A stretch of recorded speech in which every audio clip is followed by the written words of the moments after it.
Hold up, you're not gonna believe what just went down. While you were sleeping, the whole game changed. I'm talking about a move so wild, so absolutely insane, that Wall Street pros are literally losing their minds right now. Silver just jumped almost $4 in one session. Yeah, you heard that right. $4. But here's the kicker. This isn't about charts anymore. This is about war, power, and the biggest resource grab since World War II. Stick with me, because what I'm about to show you is gonna blow your mind. The price you're seeing on your screen right now, it's a straight-up lie. The real price, the one China's paying, it's $5 higher. And if you don't understand why that matters, you're about to get wrecked. Monday morning, January 5th, the world woke up different.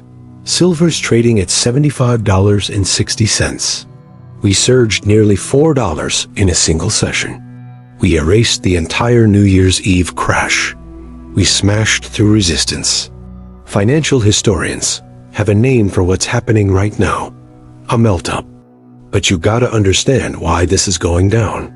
This isn't about supply and demand anymore. This isn't about solar panels or electric cars. What we're seeing is the return of the war premium. Over the weekend, while markets were closed, a geopolitical earthquake hit.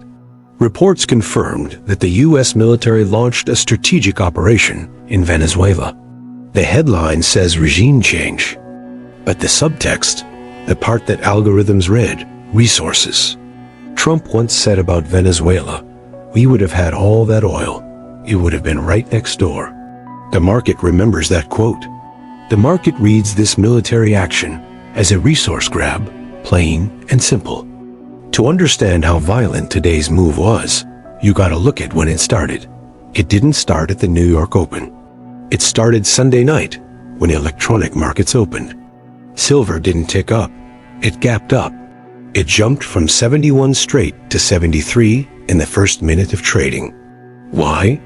Because smart money doesn't wait for the opening bell. Smart money reads the geopolitical tea leaves. When they saw Venezuela headlines on Saturday, they knew what would happen Monday.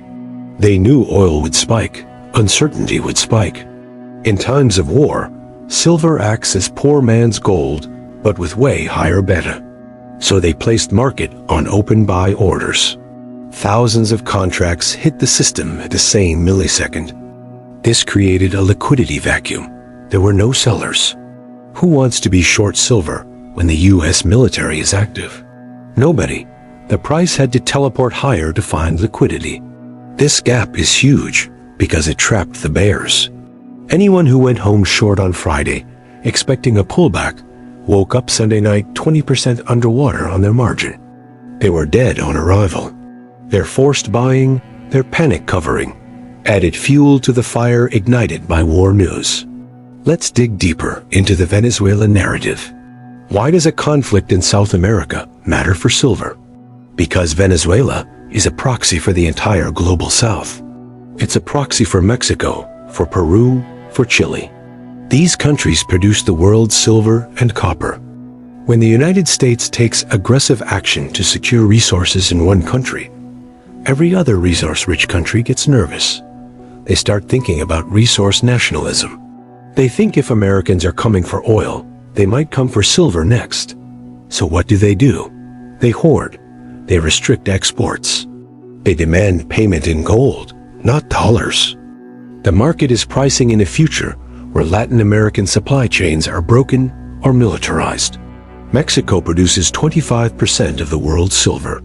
If Mexico looks at Venezuela and decides to lock the vault to protect their national wealth, global supply of silver drops by a quarter overnight. The price of $75 is the market trying to price in that supply shock risk. It's a risk premium.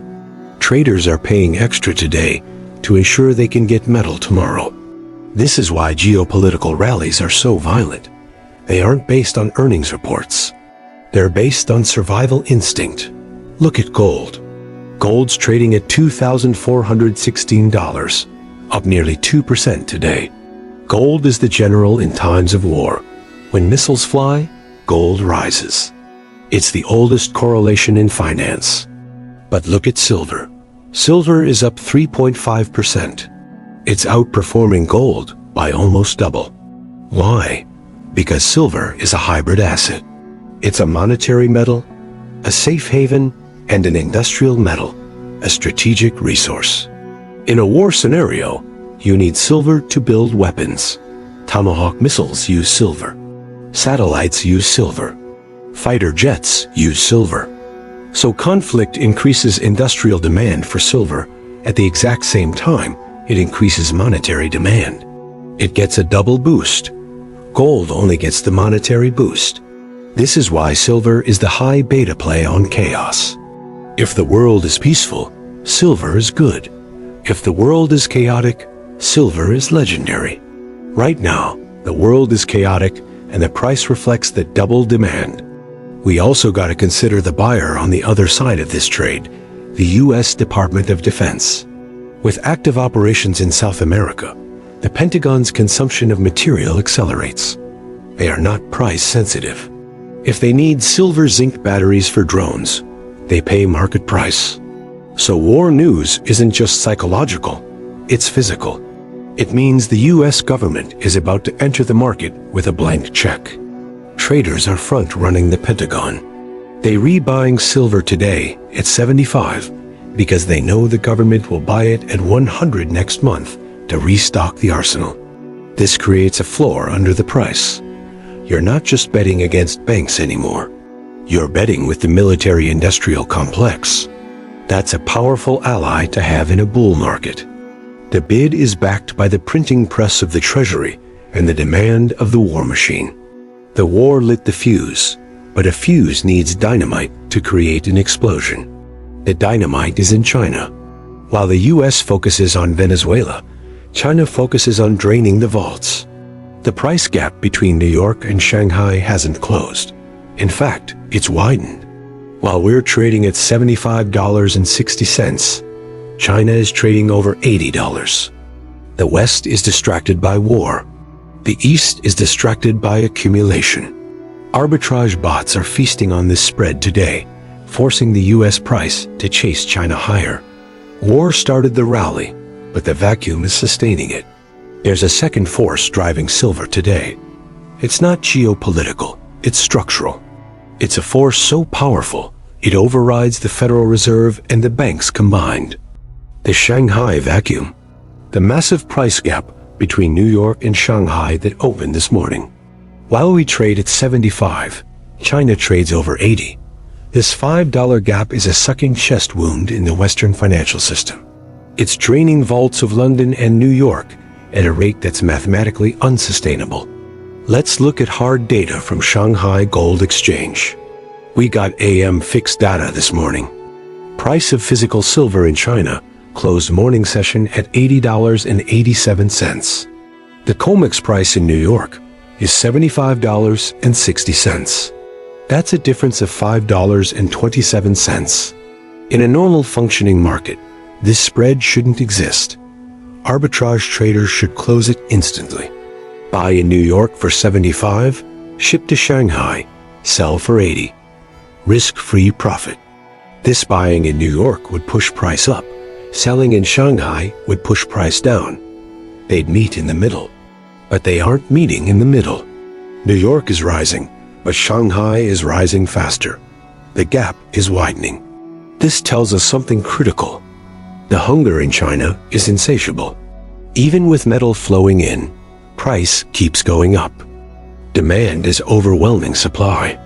This turns Shanghai into a magnet. It pulls global price higher. New York has to rise. It has no choice. If New York stays at 75, while China is at 80, every single ounce of silver in the United States will be put on a plane and flown to Beijing. COMEX vaults would hit zero in weeks. Most people think silver sits in a vault and stays there. But silver flows like water. It flows downhill to the highest price. Right now, high ground is Asia. Bullion banks and refiners are logical actors. If they have a 1,000-ounce bar in a London vault, and a buyer in London offers 75, and a buyer in Shanghai offers 80, Who gets the bar? Shanghai gets the bar. This means the float, the available inventory for Western investors, is vanishing.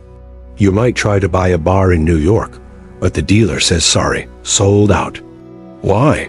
Because that bar is already on a FedEx cargo plane over the Pacific Ocean. We're witnessing the destocking of the West. For 40 years, the West held the silver. Now the East holds the manufacturing base, so they need the metal. They're using their trade surplus to buy our strategic reserves. Why is China paying $80? Is it a bubble? No, it's industry. We gotta go back to solar panel data. China produces 80% of the world's solar panels. It's January. New production quotas for 2026 just kicked in. Factories are ramping up production for spring installation season. They need silver paste. They operate on inelastic demand. If a factory manager needs silver to build a panel, he pays market price. He doesn't care if it's 70 or 80. If he doesn't buy it, the factory stops, workers go home. Cost of failure is higher than cost of silver. So industrial bid in China is aggressive. They're front-running the rest of the world. They're setting floor price at 80 because that's the clearing price for physical industry. Speculators in New York are just betting on lines on a chart. Industrialists in China are betting on survival. Survival capital always beats speculative capital. This leads us to a wild realization. The spot price you see on TV, the $75.60, it's a broken thermometer. It's supposed to measure temperature of global silver market, but it's only measuring temperature of paper market in New York. It's disconnected from reality of physical trade in Asia. The room is boiling, but the thermometer says it's mild. Smart investors know to look at street price. If Shanghai is 80, the real price of silver is 80. New York is just a lagging indicator. Eventually, paper market will snap. It'll gap up to meet reality. We saw this in palladium market a few years ago. Physical shortage was so bad, the price doubled in a month. Silver is setting up for the same move. So war is driving safe haven demand. Vacuum is driving physical demand. But what about the banks? What about entities that are short this market? They smashed price on December 31st to clear their books. They thought they were safe. But now with price ripping to 75.60, they're back in the trap. And this time the trap is deeper. They dumped the market, smashed silver to 70, took the snapshot at midnight, high-fived each other. Plan was to slowly buy back those positions over next 2 weeks at cheap prices. But then Venezuela happened and Shanghai happened. Over the weekend, while banks were closed, geopolitical reality shifted. When markets opened Monday morning, price wasn't 70. It was 73, then 74, now 75.60. Banks are offside. They sold at the bottom. Now they have to re-establish their hedges, buy back contracts they sold to protect their physical inventory. But price is running away from them. This turns banks into chase buyers. They're chasing market up, paying any price to get back in. This regulatory whiplash is a primary driver of today's vertical move. Why is 75.60 such a critical number? Because 75 was the line in the sand. It was resistance level that held market down for all of December. Banks built a sell wall there. They placed thousands of limit sell orders to cap price. Today, that wall was breached. When major resistance breaks, it triggers stop-loss orders. Short sellers betting on a crash had their stops sitting just above 75. As price crossed that line, snap, stops fired. A stop-loss on a short position is a market buy order. So banks' own defense mechanism turned into a weapon against them. Liquidation of shorts became fuel for longs. This is Technical Analysis 101. Right now, they're in a prisoner's dilemma. Imagine 3 big banks short silver, Bank A, Bank B, Bank C prices rising. They're all losing money. They all need to cover shorts to exit. But if Bank A buys, it pushes price up. This hurts Bank B and Bank C even more. So who moves first? First one to panic and buy gets best price. Last one to panic gets worst price. So incentive is to panic first. Cannibalization. We believe we're seeing early stages of this today. One of the major banks, likely one with less physical inventory, decided to fold. They hit the buy button, drove price up 3%. They threw their colleagues under the bus to save themselves. This breaks coordination of suppression. When banks stop working together, price goes to its natural level, and its natural level is way higher. We also got to look at options market again. With price at 75.60, a massive amount of call options just went in the money. Traders bought calls betting silver would go over 75. Banks sold those calls. Now that price is over 75, banks are on the hook. They have to deliver the silver. To hedge this risk, they have to buy futures contracts. This is gamma. As price rises, they have to buy more futures to stay hedged. Their buying pushes price up, which forces them to buy even more. It's a mathematical feedback loop. It has nothing to do with Venezuela or China. It's pure algorithm. Computer sees price rise, calculates risk, executes buy order. This gamma squeeze acts as afterburner on the rally. It takes a fundamental move and amplifies it into a vertical spike. In the past, when banks got in trouble like this, they had an escape hatch, the vault. If paper price got too high, they'd dump physical silver onto market to cool it down. They'd lease silver from central banks, sell bars from London vaults, supply would flood market, and price would crash. But today, escape hatch is welded shut. We know Shanghai arbitrage has drained London vaults. We know US Mint is out of silver. We know miners are withholding supply. Banks have no ammo. They cannot dump physical metal because they don't have it. They are naked. This means only way they can exit their position is to bid price up. They have to pay market price. And market price is whatever sellers demand. This is why this squeeze is different from 2011. In 2011, there was plenty of silver. In 2026, there is none. A short squeeze and physical shortage is the most violent event in financial markets. It's infinite money chasing zero goods. Banks are trapped, shorts are covering, gamma is squeezing. This explains the move to 75.60. But this is just the technical move, just traders positioning themselves. The real money hasn't even arrived yet. We're talking pension funds, institutional capital. It takes days to deploy. It's a slow-moving ocean liner just starting to turn the wheel. Here's what you need to know. If you're trading with high leverage, futures, options, margin, you're in danger. In a parabolic move, price doesn't go up in a straight line. It goes up $10, crashes 5, goes up 12. These washout moves are designed to liquidate leverage traders. Banks know where your stop losses are. They'll use thin liquidity to hunt you. The strategy for this phase, delever. If you have massive paper profits, take some off the table. Move them into physical metal. You want to be in a position where a 10% drop doesn't force you to sell. You want to be unshackable. Only way to ride a bull to 100 is to make sure you can't be bucked off. This is real. This is here. This is happening. War in Venezuela ignited safe haven bid. Shanghai vacuum is draining physical inventory. Bank trap forced shorts to cover. We've entered the supercycle. Price of silver is re-rating to reflect its true value as strategic energy metal and monetary reserve. 75 is just the beginning. Stay calm, stay solvent. The greatest wealth transfer in history is underway.